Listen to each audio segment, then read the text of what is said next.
যার মাইয়া নাই বুঝানো বড় কঠিন হয়ে যাবে। 10টা ছেলে বাবার ক্ষতি করছে, কোনো মেয়ে বাবার ক্ষতি সহসায় করে না।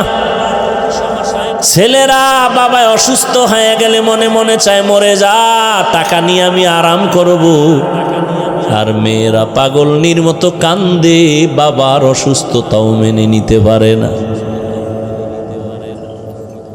এই জন্যই তো নবী বলেন, আমি বিশ্ব নবী, আমি শ্রেষ্ঠ নবী, আমার কত দাম, আমার একটা ছেলে নাই, আমি 4 কন্যার বাবা, আমার একটা ছেলেও নাই।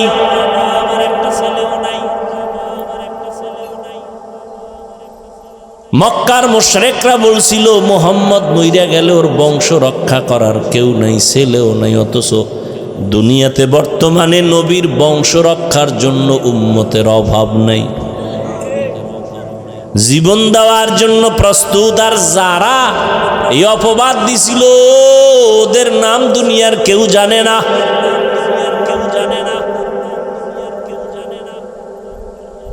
এরে আল্লাহর গোলাম, ও পর্দার আড়ালের আম্মা জানেরা,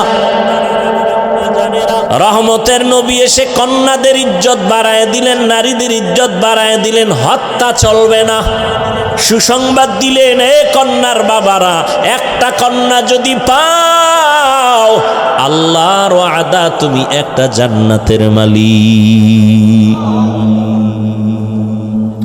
তুমি যদি 2 কন্যার বাবা হতে পারো, 2 কন্যা পাইছো না জানো, তুমি 2 জান্নাতের মালিক। কন্যা সন্তান আসছে তো রহমত বেড়ে গেছে। এই মিয়া বিয়া করছে স্বামী আর স্ত্রী 2 জন, খাওয়ানে কষ্ট, ঘুমানে কষ্ট, বিছানা নাই, ঘর নাই, কষ্ট আছে না? যেদিন থেকে আল্লাহ পাক সন্তান দুনিয়াতে পাঠাইছেন ওই দিন থেকে কষ্টের পার্সেন্ট কমে গেছে। কি যারা বাবা আছেন খুব হিসাব করেন তো, সন্তান আসার আগে যেই কষ্টে ছিলেন, আসার পরে কষ্ট কিছু হইলেও কমছে না? সন্তান বাড়ছে, কষ্ট কমছে, যত বাড়ে তত কষ্ট কমে। কারণ এক একটা সন্তান মা বাবার জন্য এক একটা নেয়ামত। আর কন্যা সন্তান আসলে মা বাবার সংসার আরো ধন্য হয়, আরো দামি হয়। এটা কেমনে বুঝাবো? ওই কুলাঙ্গার গুলোকে বুঝানো যায় না।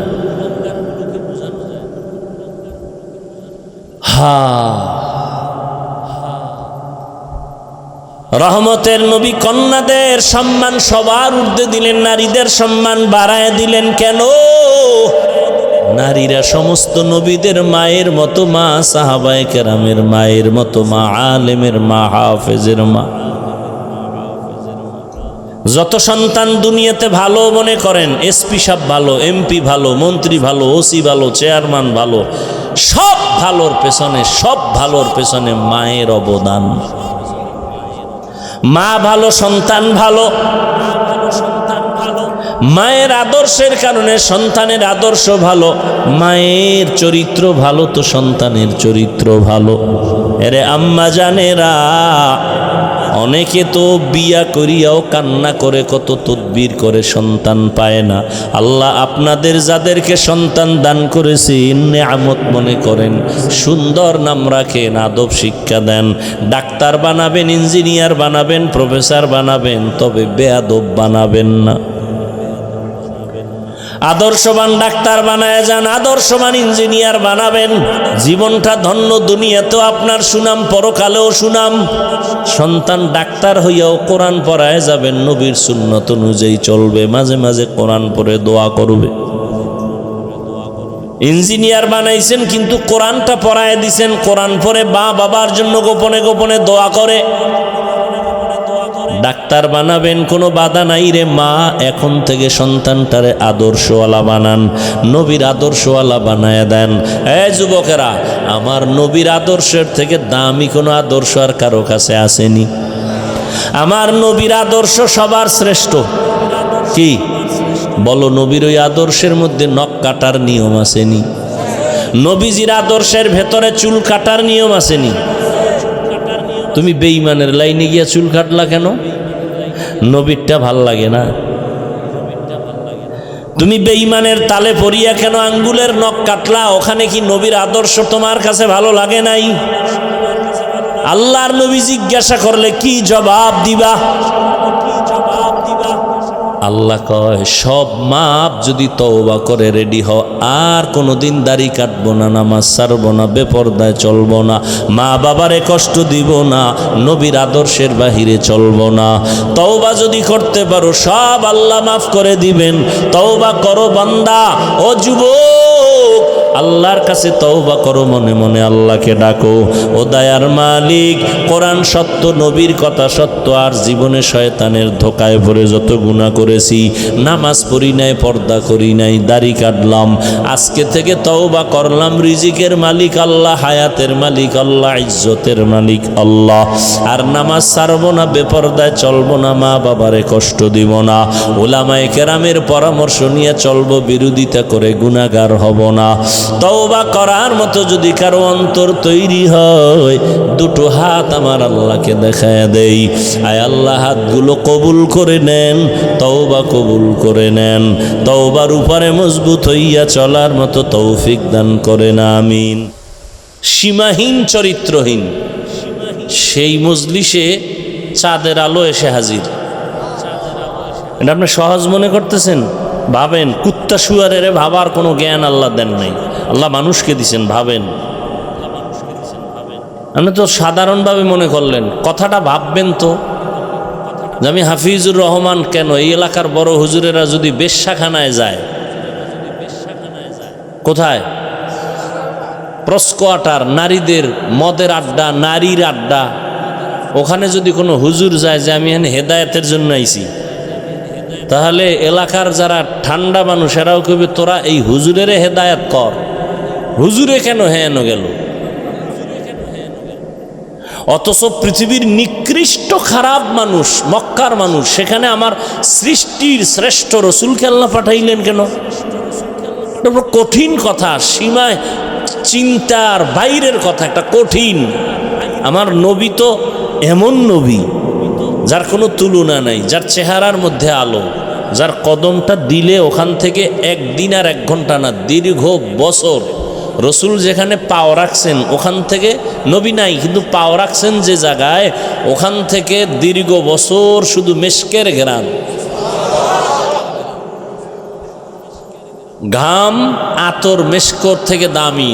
আম্মাজান আয়েশা বলে, নবীর ঘাম আমি বোতলে ভরে রাখতাম, বড় বড় অনুষ্ঠানে এগুলো ব্যবহার করতাম, আতর। সেই ব্যক্তিটারে নাপাক মানুষের মাঝে পাঠাইলেন কেন? এটা তো বিবেকের বিরুদ্ধে। আল্লাহ বলেন, তোমার বুঝের বিরুদ্ধে হোক আর পক্ষে হোক, আমি যা করছি এটাই সত্য, তবে হেকমত খুঁজো, হেকমত খুঁজো। তুমি নামাজ পড়ো, বেনামাজিকে সি করে তাড়ায় দাও, আর মোহাম্মদ নাপাক মানুষের কাছে বেশি যায়। ওরা নবীরে গালি দেয়, নবী জবাব দেন না, গালিও দেন না, নবী আরো কাছে যায়। ওরা থুথু নিক্ষেপ করে, নবী আরো কাছে যায়। ওরা গালি দেয়, নবী আরো কাছে যায়। ওরা বিরোধিতা করে, নবী আরো কাছে যায়। মানুষের মন জয় করে ফেলাইছে। একটা বেতের বাড়ি নবী জীবনে দেন নাই, মক্কার জীবনে চোখ গরম করেন নাই, গালি দেন নাই, গালির জবাব দেন নাই, জিন্দেগিতে একটা মিথ্যা কথা বলেন নাই। রহমতের নবী মাত্র 13 বছরে মক্কার মানুষগুলোকে ওপেন জান্নাতি মানুষ বানায় দিলেন। আল্লাহ লিস্টি দিয়ে পাঠায়, খায় নবীকে গিয়া বলো, ওই লিস্টির মধ্যে যাদের নাম আছে ঘোষণা দিয়ে দিতে বলো, এরা বিনা হিসাবে জান্নাতি।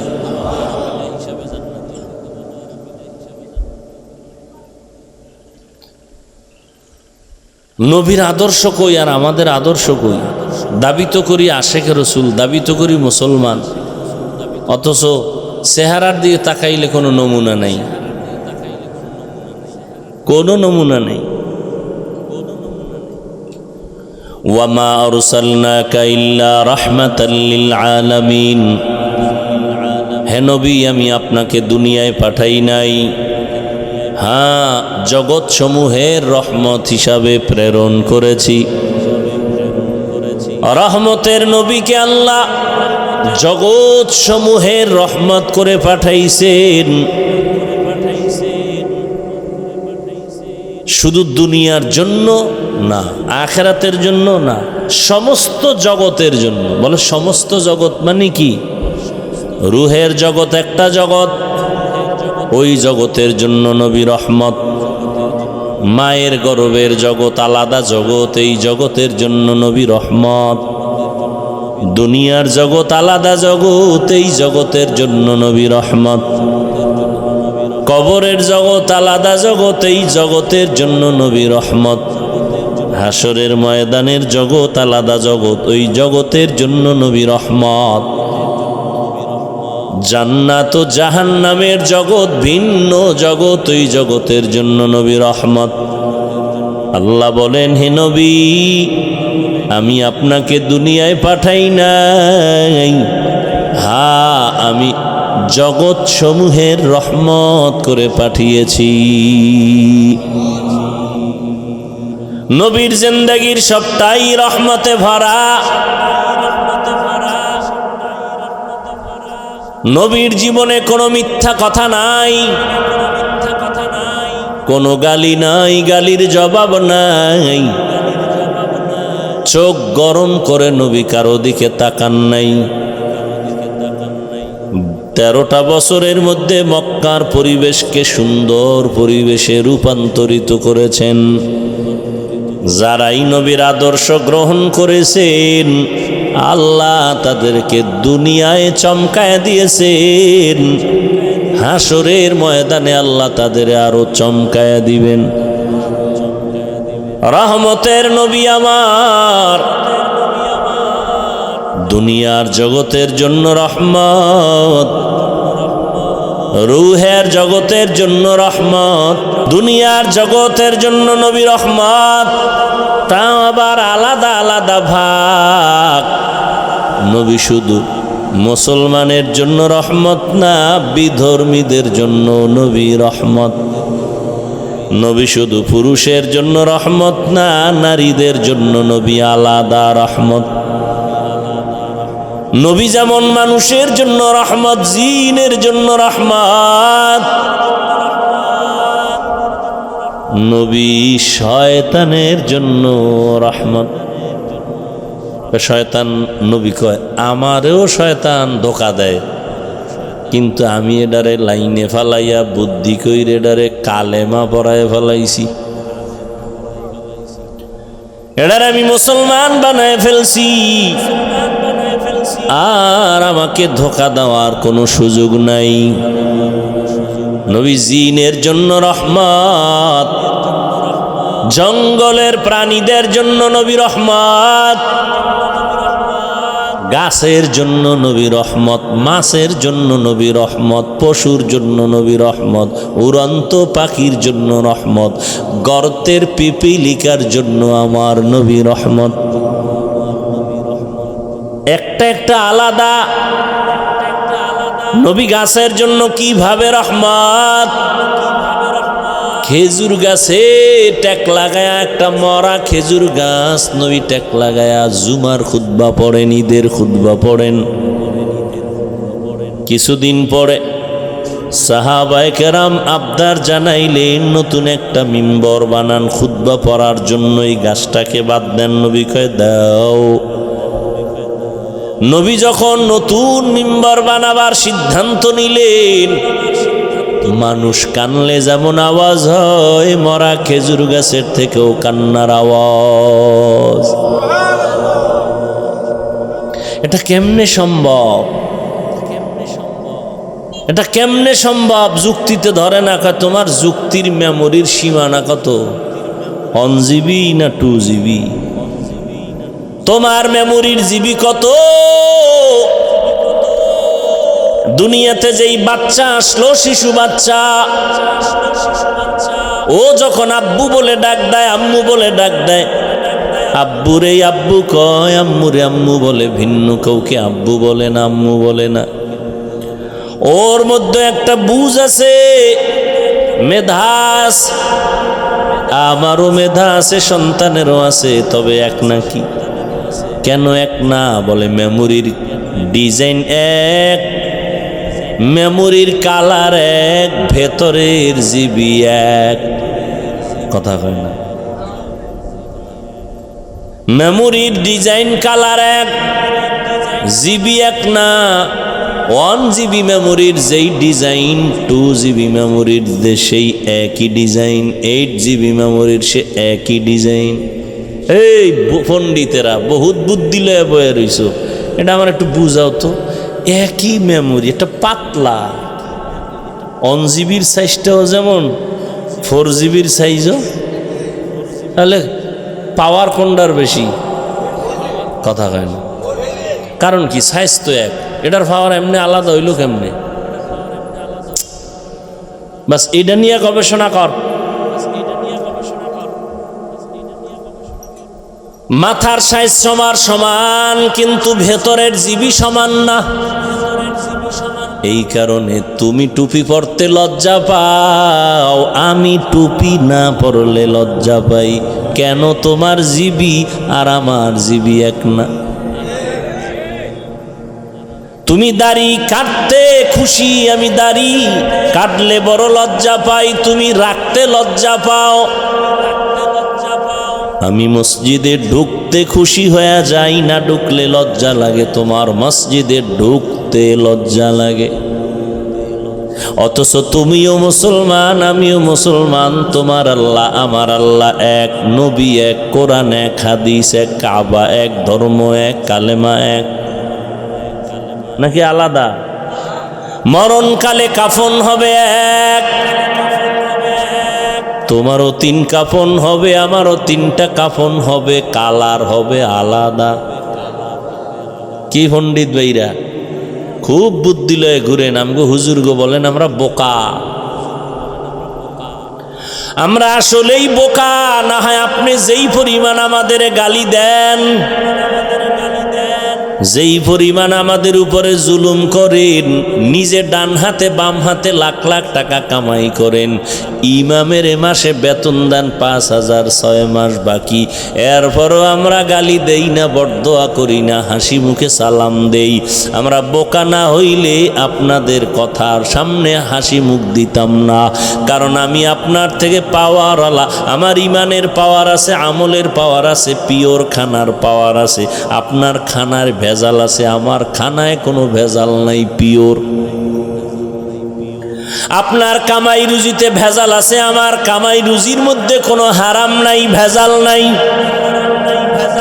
অতএব আমি ঈমান আমল আর শরীর দিয়া শক্তিতে অনেক উপরে। আপনার 2 হাত, আমারও 2 হাত, আর থাপ্পড় একটা দিলে আপনারা আর বসে পড়লে আর উঠতে পারবেন না। কিন্তু আমরা চিন্তাও করি না, হাজারো গালির সামনে মাথায় হাত দিয়া হাসি মুখে কথা বলি। যদি বোকা হইতাম না, তাহলে আমগো সামনে আপনাদের বসার কোনো সুযোগ দিতাম না। আমরা বোকা, এই জন্য আমগো যত গালি দেন গায়ে লাগে না, কোনো গায়ে লাগে না, চিন্তাই করি না কে কি কইল। বরং যারা আরো বিরোধিতা করে আমরা তাদের কাছে আরো যাই, সালাম বেশি দেই, দাওয়াত বেশি দেই, মনে মনে দোয়া করি আল্লাহ হেদায়াত দাও।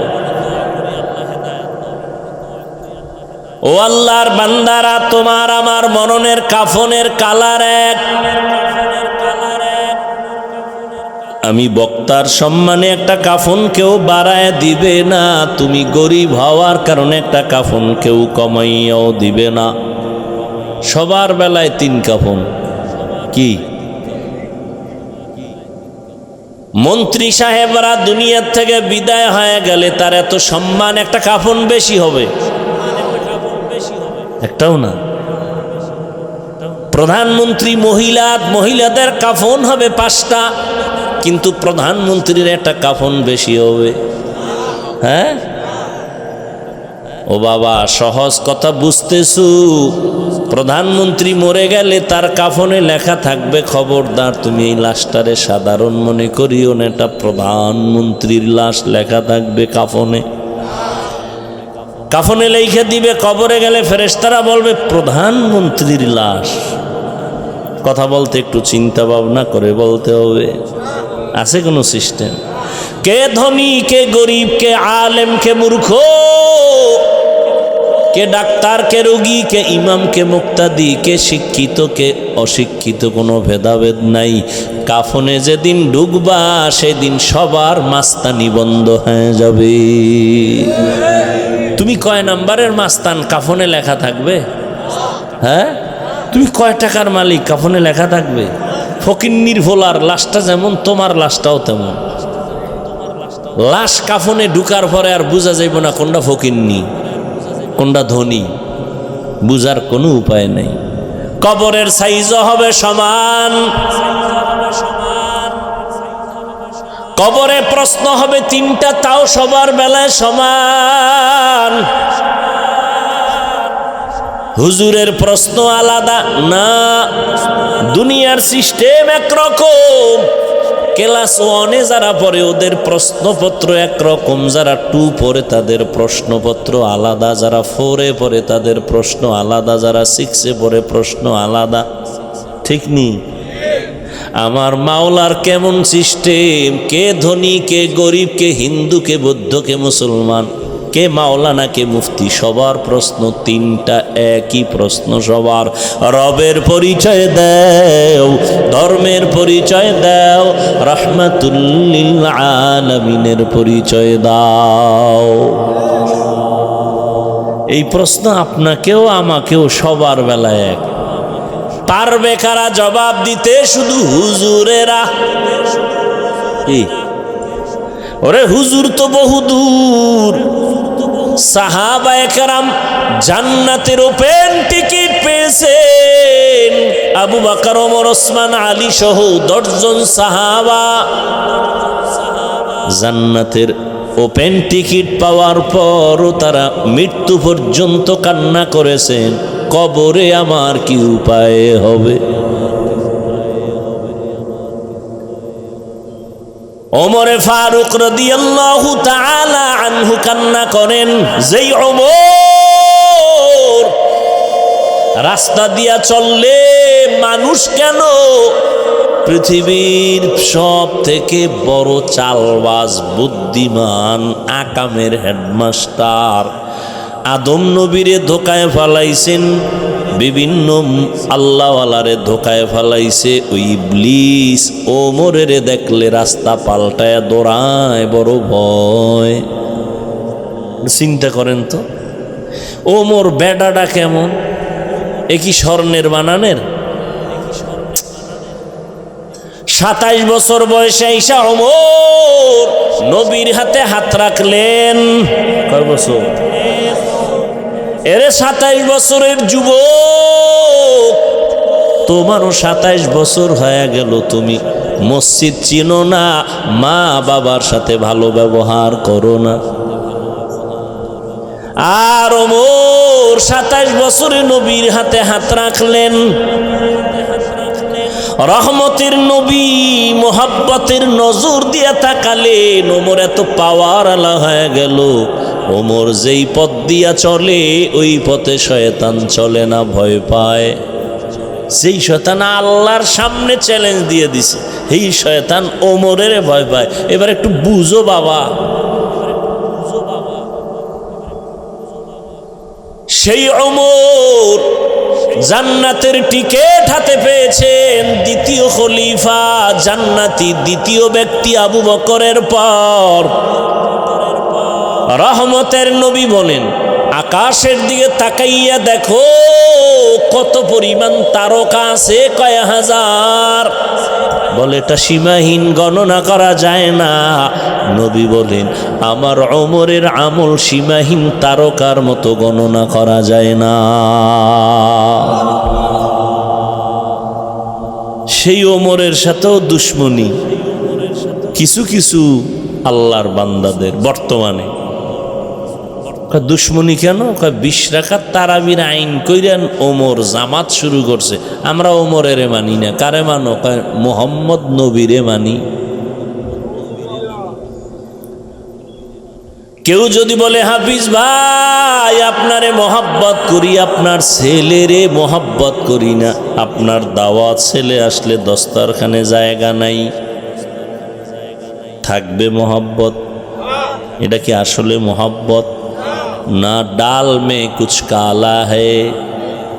ওমরের মানে না, মুহাম্মদের মানে। আমগো গ্রামে কয় অতি ভক্ত চোর, অতি বেয়াদব ডাকাত। অতি ভক্ত, অতি বেয়াদব ডাকাত। ওমরে ফারুক রাদিয়াল্লাহু তাআলা আনহু কেমন মায়ার নবীর আদর্শের পাগল। কোথাও দাওয়াত দিয়েছে, খানা খাইতে বসছেন, একটা সুন্নতের উল্টা কিছু দেখতে পারতেন না ওমর। এত মজবুত ওমর। রোম সম্রাটের পক্ষ থেকে অর্ডার, ওমরের খেলাফত, ওমরের খেলাফত সহ্য করা যায় না। ওমরের এত নাম, এত দাম, এত দাপট। আসলে ওমরের বডিগার্ড কয়জন আছে?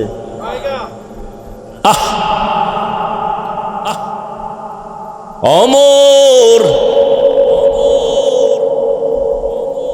একজনও বডিগার্ড নাই, তাহলে তো পাওয়ার কেন? এর মাইরা ফালাও। যার কোনো বডিগার্ড নাই তাকে মারতে এত বাধা কেন? কোথায় মারবো? একজনের দায়িত্ব দিল, তুমি পাইলেই মারবা, তোমার বড় পুরস্কার আছে।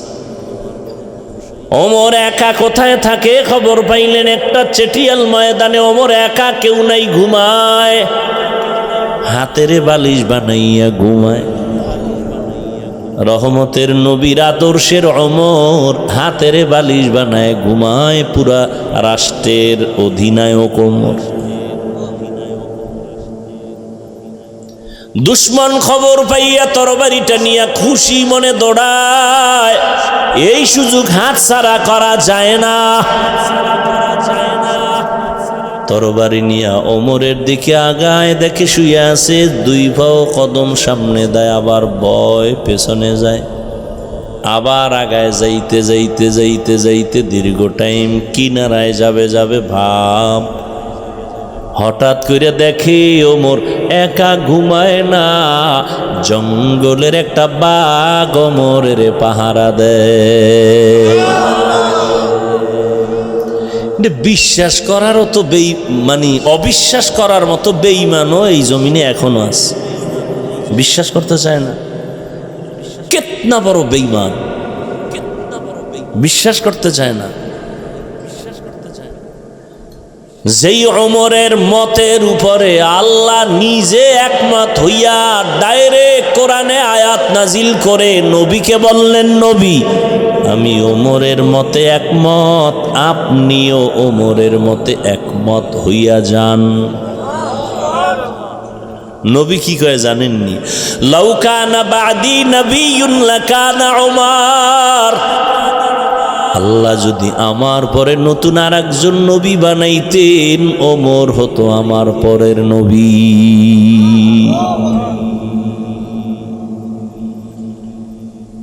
সেই ওমর একা একা চলে, কোনো বডিগার্ড নাই, সিকিউরিটি গার্ড নাই।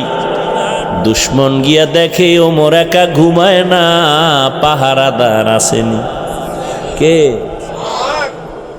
দেখে উঠাছে, তরবারিটা হাত থেকে হইরে গেছে, বাঘ দেখা ভয়ে ওমর চেতন হয়ে গেলেন। নজর করে দেখে অচেনা একজন মানুষ তরবারি নিচে পড়ছে। কয় ভয় পাইও না, কে তুমি, কোথার থেকে আসছো? কয় এই হালাত, আমি আসছি আপনাকে জবাই করার জন্য, হত্যা করার জন্য, কিন্তু এই সেই অবস্থা দেখলাম। বলে আমি একা চলি না, আমাদের আপন একজন আল্লাহ।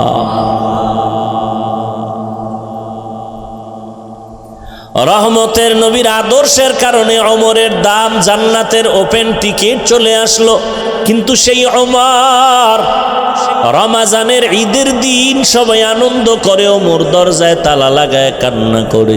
সাহাবী আবু হুরায়রা রাদিয়াল্লাহু তাআলা আনহু বলেন, খলিফাতুল মুসলিমিন ঈদের আনন্দ বাদ দিয়া কেন দরজা লাগায় আপনি কান্না করেন? ওমর বলে রমাজান চলে গেল, তারাবি পড়লাম, কবুল হলো কিনা চিন্তা, জাহান্নামের আগুন থেকে নাজাত পেলাম কিনা চিন্তা। যেই ওমরের আমলের ব্যাপারে নবী বলেন আকাশের তারকা যেমন কোনো সংখ্যা নাই, ওমরের আমলের সংখ্যা নাই।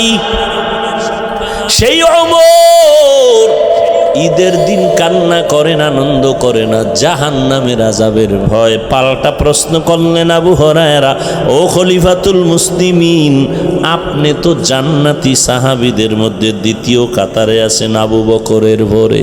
ওমর কয়, রে ভাই আবু হুরায়রা, যে আল্লাহ জান্নাতের টিকিট দিছেন, আমার কোনো আমলে যদি আল্লাহ আবার বেজার হয়ে যায়, টিকিট ক্যান্সেল করে দিবে।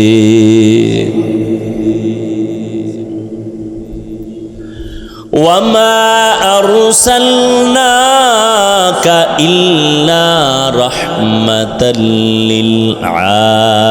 للعالمين إمام الأولين الآخرين بحر صدقة رحمة للعالمين سيد الكونين ختم المرسلين آخر آمد بود فخر الأولين ও এলাকার যুবক, ও পর্দার আড়ালের আম্মা জানেরা, বৃদ্ধ বাবাজিরা, আমি আপনাদেরকে হাজি সাহেব গাজী সাহেব বানাইতে আসি নাই।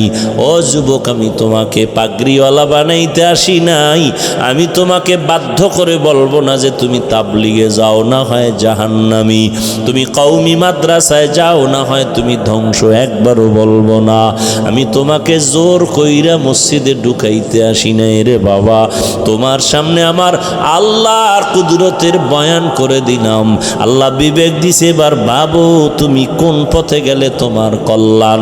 তোমার চোখের সামনে সারা দুনিয়ার বিধর্মীরা চায় কালেমা বন্ধ হয়ে যাক, কোরআনের আওয়াজ বন্ধ হয়ে যাক।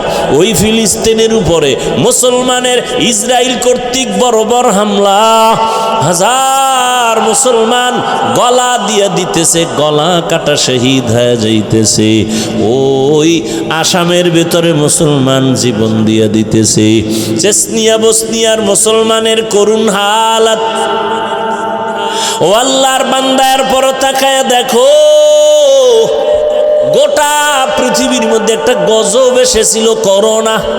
ব্যবসায়ীর ব্যবসা বন্ধ হয়ে গেল, চাকরি বন্ধ, ট্রেন বন্ধ, ফ্যাক্টরি বন্ধ, বাস বন্ধ, দোকান বন্ধ। কিন্তু নজর কইরা দেখছুনি রে যুবক বাবারা, এই জমিনে একটা কোরআনের মাদ্রাসাও বন্ধ হয় নাই। আর কেমনে বুঝাইলে বুঝবা? আসলে বুঝাইলে বুঝবে এটা ব্যাপার না, কারণ আমি হাফিজুর রহমান কেন, আমার স্বয়ং নবীও বুঝাইয়া আবু জাহিলকে লাইনে আনতে পারে নাই। আবু জাহিল এত বড় বেঈমানের বাচ্চা, বেঈমান, হাতের মুষ্টির মধ্যে পাথর নিয়ে কয়, ও ভাতিজা মোহাম্মদ কি আছে বলতে পারবানি? নবী কয়, বললে লাভ কি? কয়, কালেমা পড়ব। নবীকে আমি বলতে পারি না, কারণ আমি গাইবের মালিক না। নবী কয়, ওই আমার চাচা আবু জাহালের হাতে কি আছো, তোর একটু নিজেরা আওয়াজ দে। নবী বলতে দেরি হয়, পাথরগুলো কালেমার আওয়াজ দিতে দেরি করে না।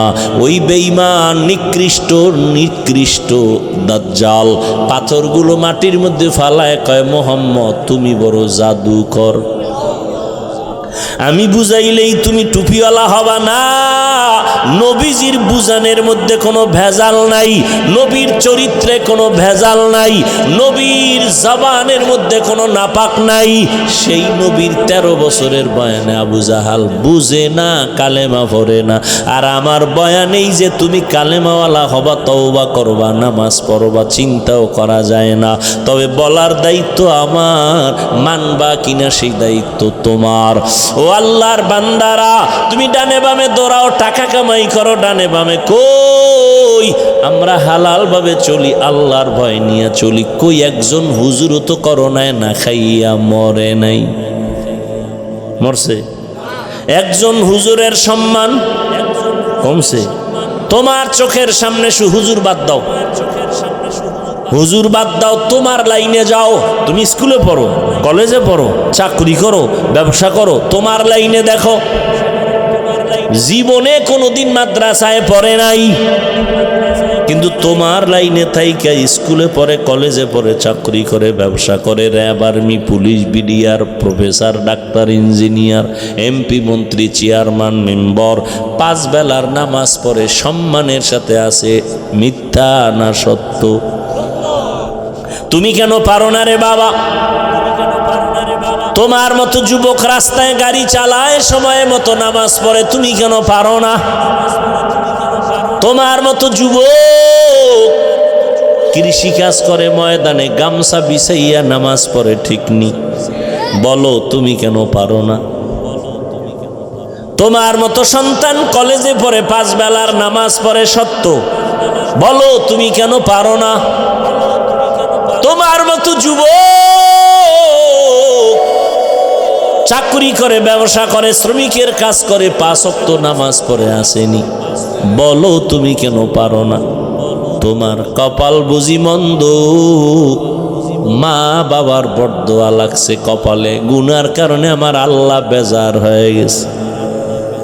আমি তো তোমাকে বলি নাই ডাক্তার হইও না, ইঞ্জিনিয়ার হওয়া যাবে না, আলেম হওয়া লাগবে তো বলি নাই, বরং তুমি ডাক্তার হও, একজন ইঞ্জিনিয়ার হও, তুমি একজন প্রফেসর হও, তুমি চাকরি করো, ব্যবসা করো, রসুলের আদর্শের মালা গলায় লাগাও, 5 বেলার নামাজ পড়ো, মা বাবার দোয়া নিয়ে চলো, ওলামায়ে কেরামের পরামর্শ নিয়ে চলো, মানুষের সাথে ভালো আচরণ করো, তোমার ব্যবহার মানুষের দেহ যেন মরিয়া গেল, দোয়া করে ছেলেটার ব্যবহার এত সুন্দর।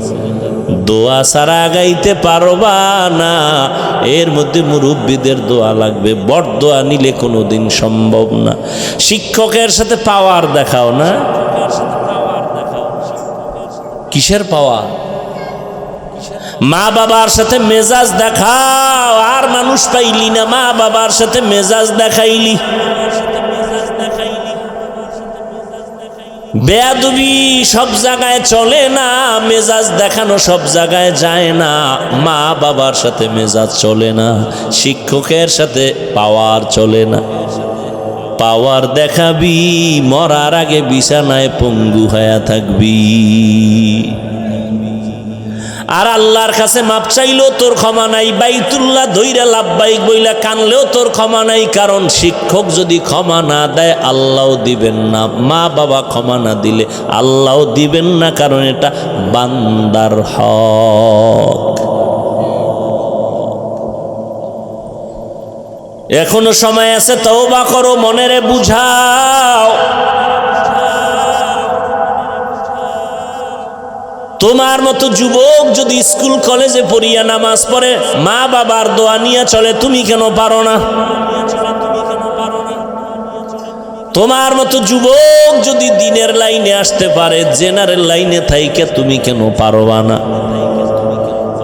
কই দিনের লাইনে চলার কারণে লেখাপড়া বন্ধ হয় নাই, ব্যবসায়ীর ব্যবসা বন্ধ হয় নাই, চাকরিজীবীর চাকরি যায় নাই। আসলে তোমার মনের দুর্বলতা, শয়তান তোমার উপরে গালেব হয়ে গেছে। রহমতের নবীর আদর্শের মালা গলায় লাগাও। ১৫০০ বছর আগে নবী চ্যালেঞ্জ দিয়ে গেছেন, যারা আমার আদর্শ ধরে রাখবা তাদের সম্মান কখনো নষ্ট হবে না। এরে নবীর আশিক উম্মতের দল, রহমতের নবী আসছেন, যুবকদের সুসংবাদ দিয়া গেছেন। যুবকেরা নবীর উপকার করেছে, বুড়ারা নবীর বিরোধিতা করেছে। ও যুবক, আজ তোমার দ্বারা নবীর উপকার হবে, সুন্নতের আমল হবে, তোমার দ্বারা কেন সুন্নত জবাই হয়? ও পর্দার আড়ালের আম্মা জান, এমন এক সময় নবী মক্কা নগরীতে আসছেন, নারীদেরকে ওরা পছন্দ করে না। কন্যা সন্তান হলেই বাবা গলা টিপে হত্যা করে মেরে ফেলে লজ্জায়, কন্যা পছন্দ করে না কেউ। বর্তমানেও কিন্তু কিছু কুলাঙ্গার বাচ্চা আছে জমিনে, কুলাঙ্গার, ওরা মাইয়া হইলে বড় কষ্ট পায়। এরম কুলাঙ্গার পশু আছে না নেই? বউর সাথে রাগ করে কথাই কয় না, মাইয়া হলো কেন? জানা করে একটা মাইয়া বাবার জন্য জীবন দিতে রেডি, যার মাইয়া নাই বুঝানো বড় কঠিন হয়ে যাবে। 10টা ছেলে বাবার ক্ষতি করছে, কোনো মেয়ে বাবার ক্ষতি সহসায় করে না। ছেলেরা বাবায় অসুস্থ হয়ে গেলে মনে মনে চায় মরে যা, টাকা নিয়ে আমি আরাম করব। আর মেয়েরা পাগলনির মতো কান্দে, বাবার অসুস্থতাও মেনে নিতে পারে না। এই জন্যই তো নবী বলেন, আমি বিশ্ব নবী, আমি শ্রেষ্ঠ নবী, আমার কত দাম, আমার একটা ছেলে নাই, আমি 4 কন্যার বাবা, আমার একটা ছেলেও নাই।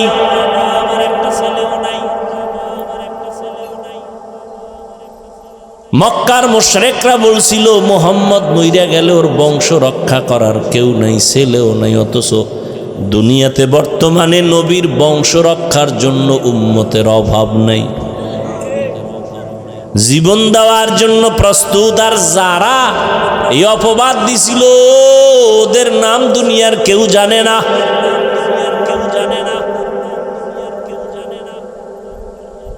এরে আল্লাহর গোলাম, ও পর্দার আড়ালের আম্মা জানেরা,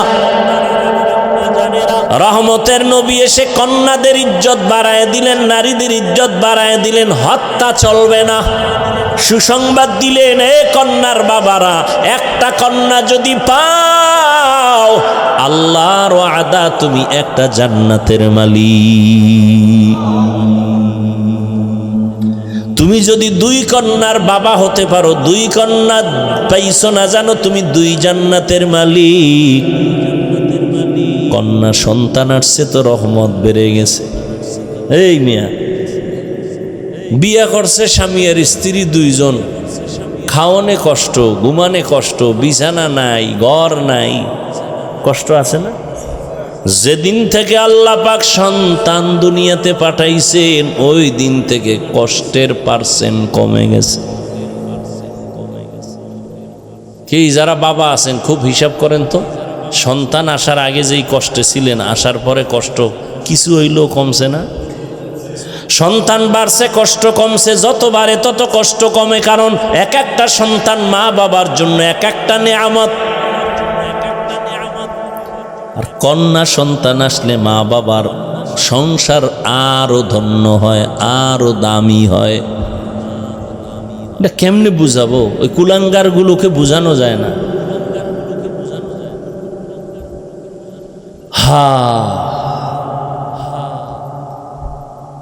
রহমতের নবী কন্যাদের সম্মান সবার ঊর্ধ্বে দিলেন, নারীদের সম্মান বাড়ায় দিলেন। কেন? নারীরা সমস্ত নবীদের মায়ের মতো মা, সাহাবায়ে কেরামের মায়ের মতো মা, আলেমের মা, হাফেজের মা। যত সন্তান দুনিয়াতে ভালো মনে করেন, এসপি সাহেব ভালো, এমপি ভালো, মন্ত্রী ভালো, ওসি ভালো, চেয়ারম্যান ভালো, সব ভালোর পেছনে, সব ভালোর পেছনে মায়ের অবদান। মা ভালো, সন্তান ভালো। মায়ের আদর্শের কারণে সন্তানের আদর্শ ভালো, মায়ের চরিত্র ভালো তো সন্তানের চরিত্র ভালো। এরে আম্মা জানেরা, অনেকে তো বিয়া করিয়াও কান্না করে, কত তদবির করে, সন্তান পায় না। আল্লাহ আপনাদের যাদেরকে সন্তান দান করেছেন নেয়ামত মনে করেন, সুন্দর নাম রাখেন, আদব শিক্ষা দেন। ডাক্তার বানাবেন, ইঞ্জিনিয়ার বানাবেন, প্রফেসর বানাবেন, তবে বেয়াদব বানাবেন না। আদর্শবান ডাক্তার বানায় যান, আদর্শবান ইঞ্জিনিয়ার বানাবেন, জীবনটা ধন্য। দুনিয়াতেও আপনার সুনাম, পরকালেও সুনাম। সন্তান ডাক্তার হইয়াও কোরআন পড়ায় যাবেন, নবীর সুন্নত অনুযায়ী চলবে, মাঝে মাঝে কোরআন পড়ে দোয়া করবে। ইঞ্জিনিয়ার বানাইছেন কিন্তু কোরআনটা পড়ায় দিছেন, কোরআন পড়ে মা বাবার জন্য গোপনে গোপনে দোয়া করে। ডাক্তার বানাবেন, কোনো বাধা নাই রে মা, এখন থেকে সন্তানটারে আদর্শওয়ালা বানান, নবীর আদর্শওয়ালা বানায় দেন। এই যুবকেরা, আমার নবীর আদর্শের থেকে দামি কোনো আদর্শ আর কারো কাছে আসেনি। আমার নবীর আদর্শ সবার শ্রেষ্ঠ। কি বলো? নবীর ওই আদর্শের মধ্যে নখ কাটার নিয়ম আসেনি, নবীজির আদর্শের ভেতরে চুল কাটার নিয়ম আসেনি। তুমি বেঈমানের লাইনে গিয়া চুল কাটলা কেন? নবীরটা ভাল লাগে না? তুমি বেঈমানের তালে পড়িয়া কেন আঙ্গুলের নখ কাটলা? ওখানে কি নবীর আদর্শ তোমার কাছে ভালো লাগে নাই? আল্লাহর নবী জিজ্ঞাসা করলে কি জবাব দিবা? আল্লাহ কয়, সব মাপ যদি তওবা করে রেডি হও, আর কোনোদিন দাড়ি কাটবো না, নামাজ ছাড়বো না, বেপরদায় চলবো না, মা বাবারে কষ্ট দিব না, নবীর আদর্শের বাহিরে চলবো না। তওবা যদি করতে পারো সব আল্লাহ মাফ করে দিবেন।